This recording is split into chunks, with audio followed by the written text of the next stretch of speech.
აფხაზეთის ავტონომიური რესპუბლიკის მთავრობის თავმჯდომარე გიორგი ჯინჭარაძე აფხაზეთის მაგიდის ჩოგბურთის ფედერაციას ესტუმრა, სადაც დევნილი სპორტსმენების ვარჯიშს დაესწრო. შეხვედრის ფარგლებში გიორგი ჯინჭარაძემ სპორტული ინფრასტრუქტურა დაათვალიერა და ფედერაციის წარმომადგენლებსა და სპორტსმენებს გაესაუბრა. შეხვედრაზე ყურადღება გამახვილდა იმ გამოწვევებსა და საჭიროებებზე, რომელთა წინაშეც ახალგაზრდა დევნილი სპორტსმენები დგანან. შეხვედრას ასევე აფხაზეთის ავტონომიური რესპუბლიკის განათლებისა და კულტურის მინისტრი ბექა ღვაჩლიანი ესწრებოდა.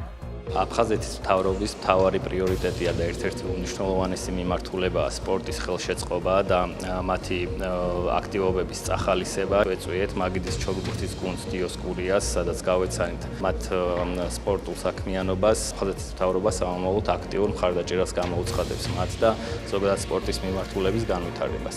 მე და ჩემი გუნდი ვასპარეზობთ აფხაზეთის სახელით ტურნირებზე. ვემზადებით ამ დარბაზში გვაქვს ინტენსიური ვარჯიშები. ამჟამად ვემზადები ევროპის ჩემპიონატისთვის, ყველაფერს ვაკეთებ იმისთვის, რომ ღირსეულად წარადგინო ჩემი გუნდი და ქვეყანა საერთაშორისო ასპარეზზე. დღევანდელ ვარჯიშს დაესწრო ბატონი გიორგი. მან გაგვიზიარა სამომავლო გეგმები და დიდი ინტერესი გამოხატა ჩვენი განვითარების.